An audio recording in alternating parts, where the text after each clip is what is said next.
Hello विद्यार्थी मित्रांनो, मी प्राध्यापक डॉक्टर नानवटे. ऑनलाईन क्लासेसमध्ये आपलं स्वागत आहे. आज आपण BA थर्ड इयरसाठी जो स्किल एनहॅन्समेंट कोर्सचा जो अभ्यासक्रम दिलेला आहे त्यावर प्रकाश टाकणार आहोत. तर पेपरचं नाव आहे ॲप्रिसिएशन ऑफ इंडियन आर्ट, अर्थात कलेचं रसग्रहण. एखाद्या विद्यार्थ्याचं इतिहास विषयातून कौशल्य विकास कसा करता येईल यावर प्रकाश टाकला आहे या सिलेबसमध्ये, की ज्या सिलेबसच्या अभ्यासाद्वारे एक दृष्टी इतिहास विषयाच्या विद्यार्थ्याला किंवा अभ्यासकाला मिळेल. आणि नेमकं काय अभ्यासायचं आहे या सिलेबसमध्ये किंवा काय या पेपरमध्ये आपल्याला युनिट दिलेले आहेत. तर हा आहे स्किल एनहॅन्समेंट कोर्स. क्रेडिट्स याला 2 आहेत, सेमिस्टर 5वा आहे आणि मार्क्स 50 आहेत. यामध्ये पहिलं युनिट आहे इंट्रोडक्शन टू इंडियन आर्ट.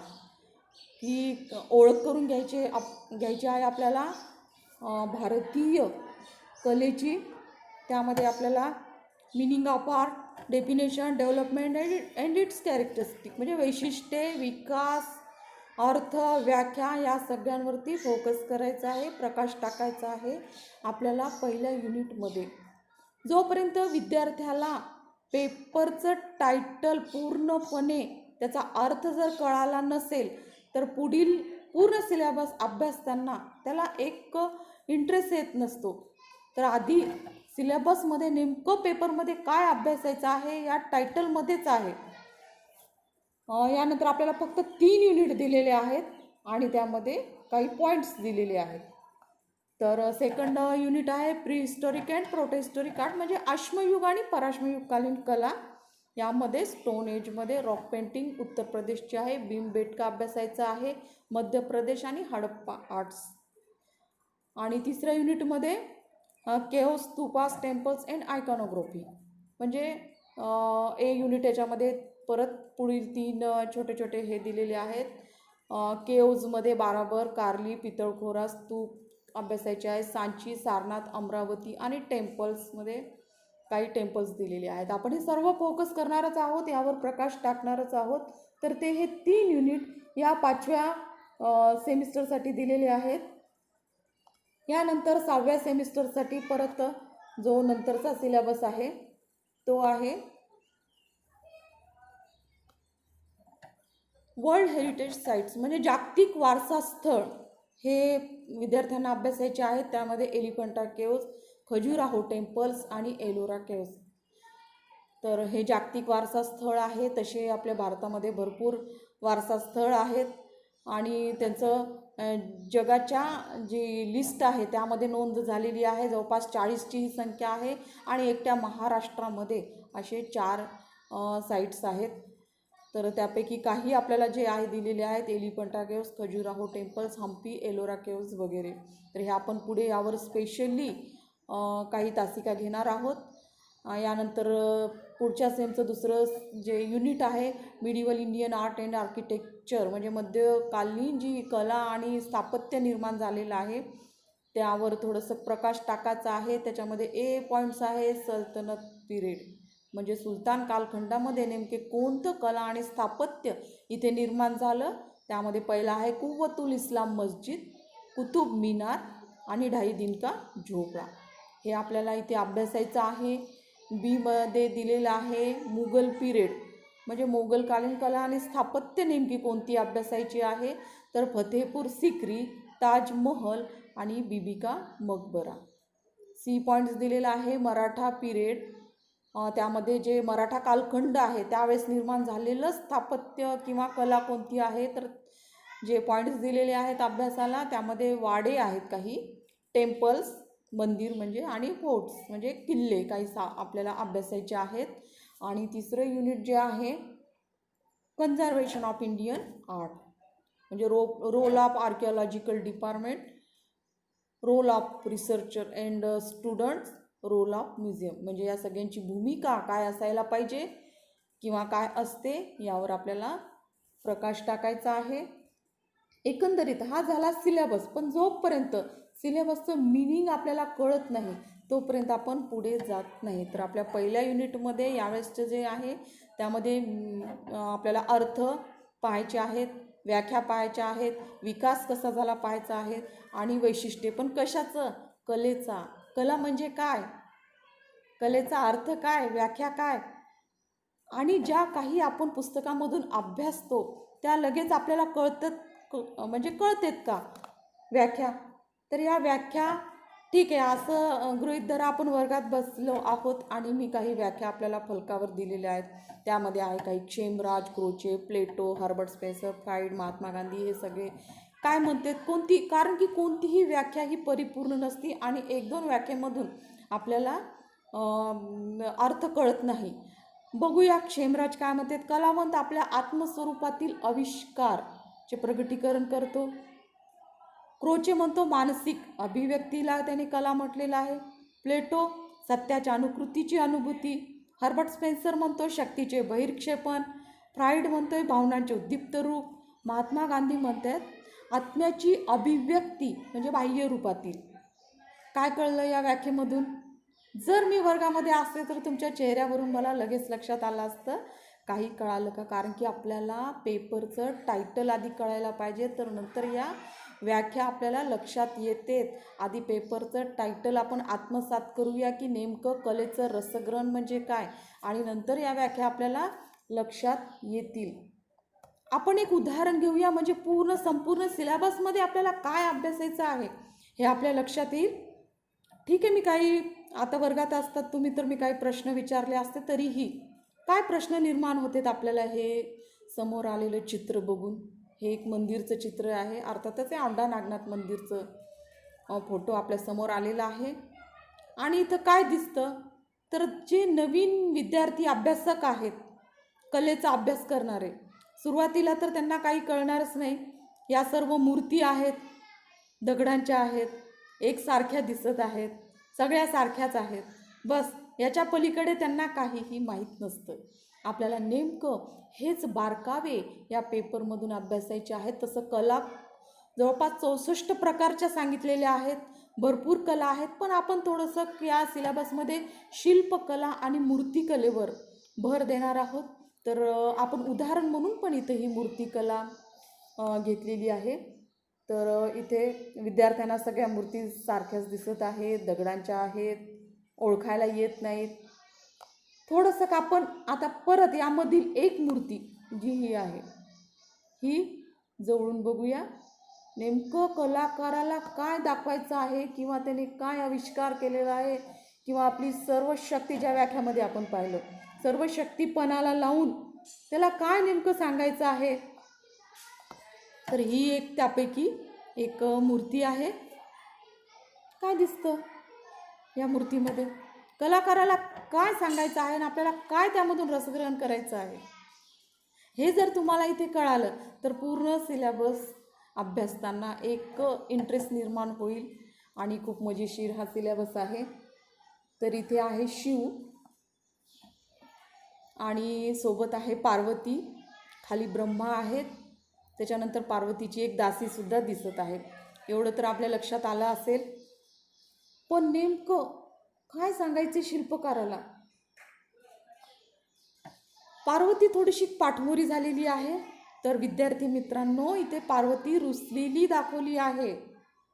तिच्या चेहऱ्यावरचे हावभाव बघा, ती रुसलेली आहे, शिवाकडे पाठमोरी झालेली आहे आणि बाकी सर्व जे आहेत ते परेशान झालेले दिसत आहेत आपल्याला. इथे ब्रह्मा आहेत, ब्रह्मानी चेहरा वर करून दाढीला कुरवाळत आहेत आणि अस्वस्थ झाले आहेत, बघत आहेत हे काय झालं. देवाचा देव महादेव संकटात सापडला आहे, त्यांची बायको त्यांच्यावर रुसलेली आहे. आता काय होणार म्हणजे अशी परिस्थिती निर्माण झालेली आहे. आता ही रुसलेली आहे, आणखीन कशावरून लक्षात येतं आपल्याला तर इथे जी तिची दासी आहे खाली तिला आता छोटंसं दाखवलेलं आहे दासीला आणि मुख्य नायकांना मोठं दाखवलं आहे. तर जी दासी आहे तिच्या चेहऱ्यावरचे हावभाव बघा. आपण थोडंसं कलरिंग करून बघूया म्हणजे एकंदरीत तुमच्या लक्षात येईल. हे बघा हे हावभाव हिच्या चेहऱ्यावरती. तिने हात काय केलेला आहे, हात असा लावलेला आहे आणि अस्वस्थ झालेली आहे. चेहऱ्यावरचे हावभाव बघा. तिला वाटत आहे आता ही पार्वती कशाला रुसली असेल, देवाचा देव महादेव हिला रुसायला असं कोणतं कारण झालेलं आहे. म्हणजे तिच्याही चेहऱ्यावरचे भाव आपल्या लक्षात येते.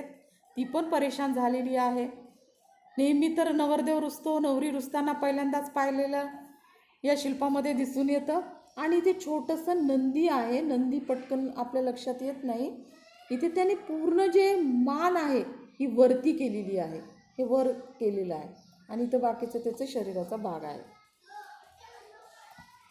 आणि तो वरती पूर्ण मान वरती करून बघत आहे. काय चाललंय नेमकं? पार्वती का रुसलेली आहे? महादेव अडचणीत आलेला आहे. बरं, शिल्पकार एवढ्यावरच थांबला का? आपणही हे कलेचं रसग्रहण सध्या करत आहोत आणि ही कला समजून घेत आहोत. पण शिल्पकार एवढ्यावरच थांबलेला नाही विद्यार्थी मित्रांनो. हे शिल्प मध्ये असलेलं जे परत त्याच्या आजूबाजूचे शिल्प आहेत ते याच्याशीच रिलेटेड आहेत. हे इथे जे आपल्याला दिसत आहे हे ते शिल्प किंवा मूर्ती, रुसलेली पार्वती. पण इकडे जे साईडला प्रेक्षक वर्ग आहेत ते सुद्धा परेशान झालेले आहेत आणि ते मजा घेत आहेत या प्रसंगाची. आणि परत आपण इथे कलरिंग करून बघूया की इथे काय नेमकं चाललं आहे. इथे जी ही स्त्री उभी आहे ही त्या दुसऱ्या स्त्रीला तिच्या तोंडावर इथे हात ठेवलेला आहे आणि म्हणत आहे, तू काही बोलू नकोस, अनावधानाने काही बोलशील, प्रसंग गांभीर्याचा आहे. आणि परत ही स्त्री पाहिलं तर ही सुद्धा मान वळवून इकडे पार्वतीकडे बघत आहे. काय चाललंय? हिने थोडी परत मान वळवली आहे, वाकवली आहे थोडीशी आणि बघत आहे हा प्रसंग काय चालला. एकंदरीत हे सगळे प्रेक्षक वर्ग परेशान झालेला आहे की आपल्या तोंडातून अनावधानाने काही निघू नये, कारण की इथे देवाचा देव स्वतः परेशान झालेला आहे. एकंदरीत हे शिल्प जर पाहिलं तर आपल्याला पेपरचं टायटल लक्षात येतं की कलेचं रसग्रहण कसं करायचं आहे. आपल्याला थोड्या वेळापूर्वीच या प्रतिमा दगडाच्या दिसत होत्या, सर्व प्रतिमा सारख्याच दिसत होत्या. तर एक दृष्टी जी आहे ती या पेपरच्या माध्यमातून आपल्याला मिळायला पाहिजे किंवा ती दृष्टी आपण विकसित करणार आहोत. त्यालाच आपण म्हटलेलं आहे कौशल्य विकास किंवा स्किल एनहॅन्समेंटचं हा जो कोर्स आहे. आता जो आपण सिलेबस पुढचे पॉईंट्स जे पाहिले तर ते याच दृष्टिकोनातून अभ्यासायचे आहेत. अन्यथा आपण प्राचीन मंदिर, लेणी, स्तूप वगैरे सर्व काही पाहायला जातो, पण फक्त फिरायला जातो, तिथे मौज मजा करायला जातो. कलेचं रसग्रहण किंवा ती आत्मसात करायला किंवा तिला समजून घ्यायला जी दृष्टी पाहिजे ती दृष्टी आपल्याकडे नसते. आणि तीच दृष्टी या पेपरच्या माध्यमातून, या सिलेबसच्या माध्यमातून आपल्यापर्यंत ती विकसित होणार आहे. तर खूप सुंदर सिलेबस हा अभ्यास मंडळाने आपल्याला दिलेला आहे. अशा पद्धतीने आपण हा सिलेबस अभ्यासणार आहोत. यामध्ये जे अभ्यासाचे पॉईंट आहेत, आपण जसं की आता आपल्याला व्याख्या लक्षात येतील, हे आताच आपण पाहिल्या. आता एक दृष्टी मिळाली थोडीशी. काय म्हणतात क्षेमराज? कलावंत आपल्या आत्मस्वरूपातील आविष्कार करतो. केला, लक्षात आलं. मानसिक अभिव्यक्ती आहे त्या कलाकाराची, त्याने तिथं ती प्रतिबिंबित केली आहे. लक्षात आली व्याख्या. सत्याच्या अनुकृतीची अनुभूती, एक आपल्याला किती सुंदर अनुभूती आलेली आहे इथं हे शिल्प अभ्यासून. लक्षात आली व्याख्या. हर्बर्ट स्पेन्सर काय म्हणतात? शक्तीचे बहिर्क्षेपण जे कलाकाराच्या मनामध्ये होतं त्याने पूर्ण आपली शक्तीपणाला लावून ती कला तिथे म्हणजे शिल्पांकित केलेली आहे. आता आपण तर शिल्पकला बघत आहोत, कलेचे भरपूर प्रकार आहेत. यानंतर फ्राईड हा सुद्धा भावनांचे उद्दीप्त रूप. कळाले आपल्याला भावना त्या कलेच्या माध्यमातून. आता व्याख्या ही कळालीच असेल. आणि महात्मा गांधी काय म्हणते? आत्म्याची अभिव्यक्ती म्हणजे बाह्य रूपातील त्यांनी असं हे केलेलं आहे. आत्म्याची अभिव्यक्ती. आत्मा म्हणजे काय? आंतरिक स्थिती. एखाद्या कलाकाराच्या आंतरिक स्थितीमध्ये एखादा विचार उद्भवतो आणि त्याची अभिव्यक्ती बाह्य रूपात होते. आता ते शिल्पांकन बघून आपल्या लक्षात आलंच असेल. तर व्याख्या समजून घ्यायला जी दृष्टी पाहिजे होती ती दृष्टी आपल्याला एका उदाहरणाद्वारे मिळालेली असेल असं मला वाटते. आणि आपल्याला पुढचा पूर्ण सिलेबस जे मंदिर, लेणी, स्तूप, चैत्य, विहार जे काही अभ्यासायचं आहे ते याच दृष्टीने अभ्यासायचं आहे. नेहमी आपण काहीतरी पाहायचं म्हणून पाहतो आणि औंध्याचं मंदिर कसं आहे, खूप छान आहे. काय आहे, खूप साऱ्या मूर्ती आहेत, पण काय आहे नेमकं तर ते आपल्याला सांगता येत नाही. आणि आता इथून पुढे हा कौशल्य विकास आपल्यामध्ये झाल्यावर हे सर्व आपल्याला उलगडून दाखवता येईल. हे कशासाठी कौशल्य विकास, तर आपल्या भारतभर पसरलेले खूप साऱ्या प्राचीन वास्तू आहेत, मंदिर, लेणी, स्तूप, चैत्यविहार सर्व ठिकाणी पसरलेले आहेत. पण यांना जे अभ्यासणारा वर्ग आहे तो फार मूठभर आहे. आणि ही दृष्टी जर विद्यार्थ्याला आली तर एक त्यांना नवीन नोकरीचे दालनसुद्धा मिळेल किंवा त्यांना संधी मिळेल. कारण की अनेक ठिकाणी मार्गदर्शक गाईडसुद्धा उपलब्ध नाही आहेत, कारण की ती दृष्टीच नाही आहे कोणाला सांगायला. तुम्ही औंढा मंदिर बघायला जा, तिथे तुम्हाला गाईड मिळतो का? किती सुंदर कलाकृती आहेत, किती प्रतिमा आहेत तिथे. कोण उलगडून दाखवणार येणाऱ्या वर्गाला किंवा येणारे जे भाविक आहेत, बाहेरच्या राज्यामधून किंवा आउट ऑफ स्टेटमधून येणारे पण भरपूर तिथे पर्यटक असतात. कोण त्यांना सांगणार आहेत? आहे का असे कोणी कौशल्य विकास झालेले एखादा वर्ग किंवा मार्गदर्शक? तर या अशा संधी तुम्हाला या कौशल्य विकासाच्या माध्यमातून या सिलेबसमधून एक आत्मसात होऊ शकतात किंवा विकसित होऊ शकतात. इथं आपल्याला हेच या अभ्यासक्रमामध्ये अभ्यासायचं आहे. आज आपण फक्त अभ्यासक्रमावरच फोकस करत आहोत आणि एक एक पॉईंट नंतर आपण लाईव्ह आपण हे घेणार आहोत तासिका काही व्हिडिओद्वारे. तसं तर माहितीचा जंजाळ खूप आहे आणि नेटवरही भरपूर माहिती आहे, पण नेमकं आपल्याला आपल्या सिलेबसशी रिलेटेड काय पाहिजे हे सर्व मार्गदर्शन आपल्याला या सिलेबसच्या माध्यमातून होईल. तर आता निश्चितच आपल्या लक्षात आलेलं असेल की कौशल्य विकास म्हणजे नेमकं आपल्याला काय अभ्यासायचं आहे, आपली दृष्टी काय असायला पाहिजे हे सर्व अभ्यासताना. तर आपला एक पॉईंट होता पहिल्या युनिटमध्ये कलेचा विकास किंवा स्थापत्याचा विकास कसा कसा होत गेला. तर हे थोडक्यात बेसिक आपल्याला इथं माहीत पाहिजे. जसे की आपण मूर्तिकला, लेणी, स्तूप, मंदिर, चित्रकला यांचा जर आढावा घेतला, मूर्तिकलेचा आढावा घेतला तर एक सिंधू संस्कृतीपासूनच आपल्याकडे मूर्तिकला मोठ्या प्रमाणावर निर्माण झालेली दिसते. अतिशय सुंदर आणि सुबक प्रतिमा त्यावेळेस किंवा मूर्ती निर्माण झालेल्या आपल्याला सापडल्या आहेत. आणि नंतर मूर्तिकलेचा विकास काळाच्या ओघामध्ये मोठ्या प्रमाणावर झाला. नंतर सम्राट अशोक यांचा कालखंडही त्यांनी जे निर्माण केलेले स्तंभ आणि स्तंभशीर्ष आहेत, तर त्यापैकी सारनाथचा जो स्तंभशीर्ष आहे तो तर आपल्या सर्वांना सर्वश्रुतच आहे. अतिशय आखीव सुंदर प्राणी, त्यावर 4 दिशेला 4 सिंह कोरलेले आहेत. आज आपली ही राजमुद्रा आहे. यानंतर कुशाण कालखंडामध्ये मूर्तिकलेचा गांधार कला आणि मथुरा कला ह्या कला विकसित झाल्या. इथे पुढे पुढे ही मूर्तिकला कशी कशी विकसित होत गेली आपण हे नंतर अभ्यासणारच आहोत. लेणी स्थापत्याचा विकास कसा होत गेला, तर सुरुवातीला बाराबरची लेणी जी निर्माण झाली, सम्राट अशोकांनी जी ही परंपरा निर्माण केली, ती नंतर पूर्ण भारतभर ही परंपरा विकसित होत गेली आणि मोठ्या प्रमाणावर लेणी निर्माण झाल्यात. तर एकंदरीत भारतामध्ये 1200 लेणी आहेत, त्यापैकी 900 लेणी एकट्या महाराष्ट्रात आहेत. आणि हीच परंपरा नंतर हिंदू आणि जैन धर्मामध्येही विकसित होत गेली मोठ्या प्रमाणावर. तिन्ही धर्माच्या लेणी आपल्याला भारतभर पाहायला मिळतात, पण ती पाहण्याची दृष्टी आपल्याला या पेपरच्या माध्यमातून विकसित करायची आहे. यानंतर स्तूपचा इतिहास जर आपण पाहिलं तर सम्राट अशोकांच्या कालखंडामध्ये मोठ्या प्रमाणावर स्तूप निर्मिती झाली आहे. पण दुर्दैवाने खूप सारे स्तूप हे नष्ट झालेले आहेत आणि ते नष्ट झाल्यामुळे आपल्याला आज फक्त एक चांगला स्तूप चांगल्या अवस्थेमध्ये मिळतो, तो सांचीचा.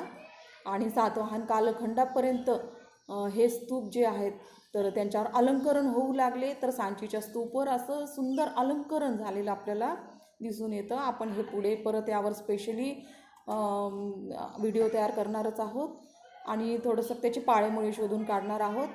तर हा विकास कसा होत गेला. त्यानंतर मंदिर, तर सिंधू संस्कृतीमध्ये असं उल्लेखनीय कोणतंही मंदिराचे अवशेष आपल्याला सापडलेले नाही आहेत.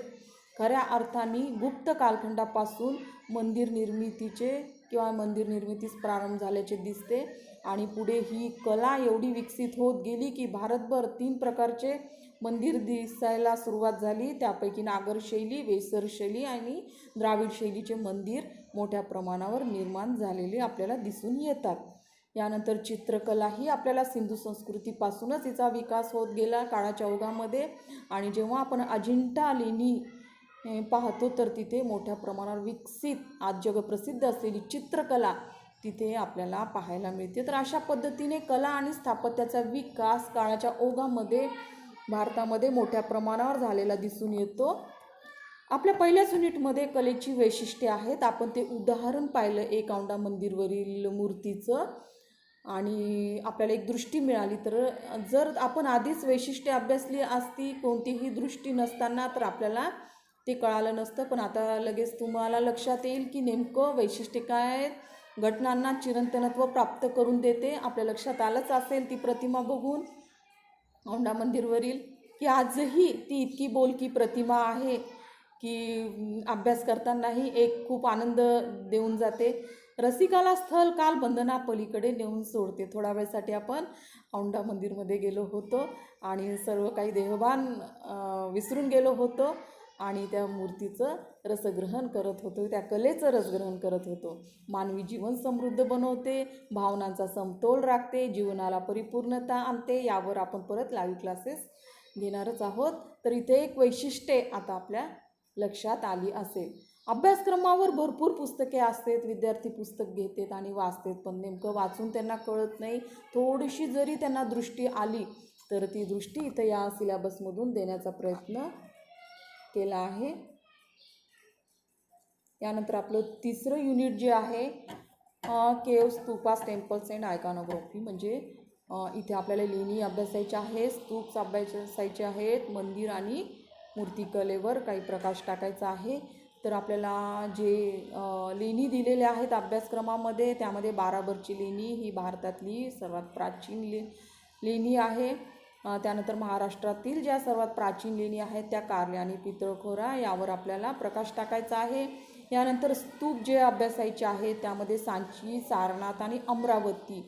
तर विद्यार्थी मित्रांनो, अमरावती स्तूप जर आज अस्तित्वात असता तर तो जगातील सर्वात सुंदर कलाकृतीमध्ये त्याचा समावेश झाला असता. पण ही एक सुंदर कलाकृती आज नष्ट झालेली आहे आणि तिचे अवशेष वेगवेगळ्या म्युझियममध्ये ठेवलेले आपल्याला दिसून येतात. आज आपल्याला फक्त सांची स्तूप तेवढा पाहायला मिळतो.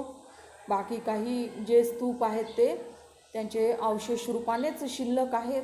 हे आपल्याला इथं अभ्यासायचं आहे. आपण नंतर हे अभ्यासणारच आहोत, पाळेमुळे शोधून काढणारच आहोत आणि एक कलेच्या दृष्टिकोनातून हा सर्व अभ्यासक्रम आपल्याला अभ्यासायचा आहे. यानंतर सी पॉईंट जो दिलेला आहे मंदिर, त्यामध्ये औंढा नागनाथ मंदिर हिंगोली जिल्ह्यातील, होट्टलचं सिद्धेश्वर मंदिर नांदेड जिल्ह्यातील, निलंग्याचं निलंगेश्वर मंदिर लातूर जिल्ह्यातील आणि धारासूरचं गुप्तेश्वर मंदिर परभणी जिल्ह्यातील हे मंदिर काही आपल्याला अभ्यासायचे आहे. त्यापैकी काही नष्ट होत आहेत, काही नष्ट होण्याच्या मार्गावर आहेत, काहीची परत पुनर्निर्मिती झालेली आहे. तर हे सर्व आपल्याला कलेच्या दृष्टिकोनातून अभ्यासायचं आहे. आणि आपला डी पॉईंट जो आहे तो आयकॉनोग्राफी, बुद्ध, जैन अँड हिंदू म्हणजे या तीनही धर्माच्या मूर्तिकलेचं आपल्याला अभ्यास करायचा आहे. त्यांचे हावभाव समजून घ्यायचे आहेत, मूर्ती कशी अभ्यासायची हे सर्व आपण या सिलेबसमध्ये आपल्याला दिलेलं आहे. अतिशय विचारपूर्वक हा सिलेबस आपल्यासाठी म्हणजे सिलेबस आखला आहे. त्याबद्दल आपण इतिहास मंडळाचं ऋणी आहोत किंवा त्यांनी एक विद्यार्थ्यांमध्ये जी दृष्टी विकसित करण्यासाठी जो प्रयत्न केलेला आहे तो इथे यशस्वी झालेला दिसतो आपल्याला. तर हा अभ्यासक्रम अभ्यासताना आपल्याला अनेक पुस्तके किंवा नेटवर भरपूर माहिती मिळते, पण विद्यार्थी त्यामध्ये हरवून जातो की नेमकं त्याला काय अभ्यासायचं आहे. भरपूर माहिती किंवा माहितीचा महाजंजाळ या नेटवर असतो किंवा पुस्तकांमधून दिसतो. विद्यार्थी हा नवीन अभ्यासक आहे आणि त्याला दृष्टीच्या समोर ठेवून सिलेबस तयार झाल्याच्या नंतर जे माझ्या माहितीमधलं पहिलं पुस्तक जे समोर आलं ते भारतीय कला वैभव. तर हे तुमच्या सिलेबसवर आधारित पुस्तक आहे. संपूर्ण सिलेबस पॉईंट टू पॉईंट यामध्ये दिलेलं आहे आणि हे तुम्हाला अतिशय मार्गदर्शनपर ठरेल. अल्पदरामध्ये असलेलं हे पुस्तक प्रकाशन आहे संकल्प प्रकाशन सोलापूर आणि लेखक आहेत डॉक्टर अरविंद सोनटक्के, डॉक्टर प्रभा काकडे आणि डॉक्टर धम्मपाल माशाळकरजी या अभ्यासकांनी अतिशय विचारपूर्वक या पुस्तकाचं तुमच्यासमोर मांडणी केलेली आहे. तर हे पण पुस्तक तुम्हाला मार्गदर्शनपर ठरेल. तसं तर नेटवर पण भरपूर माहिती आहे, पण आपल्याला पॉईंट टू पॉईंटच तेवढंच अभ्यासायचं असेल तर हे तुम्हाला उपयोगी पडेल. तर आपण एक एक सिलेबसमधला हा पॉईंट्स आपण अभ्यासणारच आहोत. तर आता आपल्याला कळालं असेल की या पेपरमध्ये आपल्याला काय अभ्यासायचं आहे, आपली दृष्टी कशी असली पाहिजे आणि नेमकं आपल्याला कशी वाटचाल करायची आहे. एक एक पॉईंट्स जे की आपण आधी या दृष्टीने कधी पाहिलं नव्हतं आणि आता आपण या दृष्टीने या पूर्ण सिलेबसकडे पाहणार आहोत. तर आपण परत भेटूया नवीन नवीन या सिलेबसमधील पॉईंट्स घेऊन. आपल्याला कळालंच असेल. तर आज इथेच थांबूया. धन्यवाद.